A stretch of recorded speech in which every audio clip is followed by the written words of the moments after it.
Apata Uyasatainment TV, your #1 birthday arena.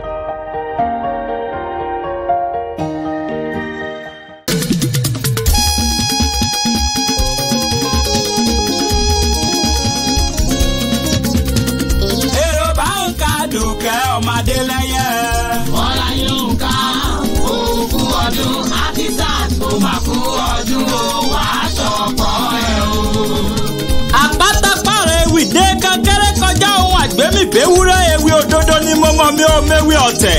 Òní lọ́jọ́ ìbí ẹ̀ ní retí mo mọ̀ tó dá mi lójú. Àdùkẹ́ Àdè ọmọ Adélẹ́yẹ ó rẹwà lóbìnrin ó ní láárí onítẹríba ó níwà tútù bí àdàbà.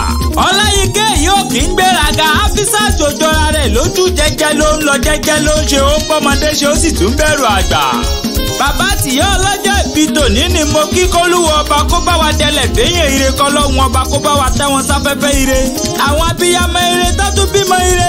Ọlọ́jọ́ ìbí òní èmi bá ọ dúpẹ́ lọ́wọ́ Olúwa. Ọ̀dádá tó dá gbogbo wa tó dà wá sáyé tí ò dá ọ̀dà tó dá ọ sí dòní tí òjò ti bilẹ̀ sasọ bóra. Arẹwà lóbìnrin olóríire ọmọ ó mọ́ lára bí òyìnbó obìnrin tóbìnrin. Mama Mariam Àjọkẹ́, Mama Bilal Adémọ́lá, ikú òní bẹ̀ wọ́n ọmọ òun mọ́ ọ lọ́wọ́. Àbúrò Alhaja àárín ọ̀la ìwọ ni mo ń kó bẹ̀rẹ̀ fún. Ó kú ọdún ọjọ́ ìbí tòní àti rẹ ẹ̀gbọ́n rẹ ẹni ire ló ní ń kí ọ. Alhaja Mutiat àárín ọ̀la obìnrin ire ènìyàn ire tí mo bá ròde.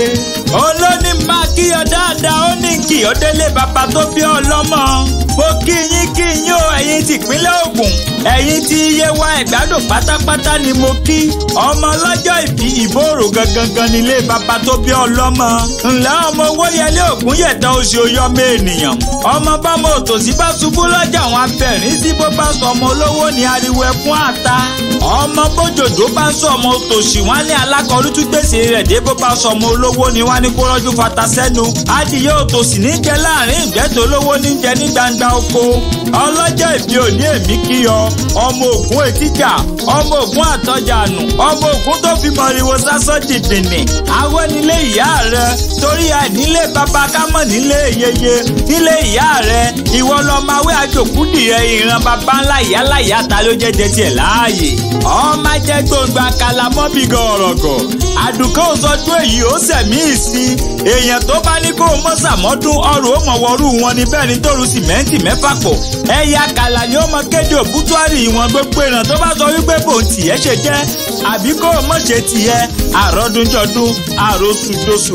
Bó o ti sọdún èyí wàá ṣe èyí tó ń bọ̀ nínú owó nínú ọlá nínú àlàáfíà tí ń ṣe bàbá ọrọ̀. Òkè òkun ló wà lágbára Ọlọ́run wàá kéré òkè òkun délé. Àwọ̀ títò tó bá mú wáyé ṣèbó onímú padà lọ sọ́run ọmọ aráyé ò ní pa ọ́ láwọ̀dà. A kì í rójú ọgbẹ́ lára omi nǹkan kan ò ní ṣe yọ́ ò ní kàgbákò ọmọ ò ní kú mọ́ ọ lọ́wọ́. Ẹ̀gbọ́n rẹ ló ní kí ọ Alhaja àárín ọ̀la òun ló pè mí sórí aago tó ní máa kí ọ dáadáa. Ó kú ọdún okú ìyèdún àṣèyí ṣàmọ́dún àṣàmọ́dún sẹ̀mí. Happy birthday to you na and I wish you long life and prosperity. Èrò bá ń ka Àdùkẹ́ ọmọ Adélẹ́yẹ. Ọláyínká òkú ọdún àfíìsà tó máa kú ọdún ó wà sọ̀pọ̀ ẹ̀ o. Thank you for watching our video and follow us on Instagram, Twitter and Facebook at Apata Ewi. Please don't forget to subscribe to our YouTube channel for more videos. We love you.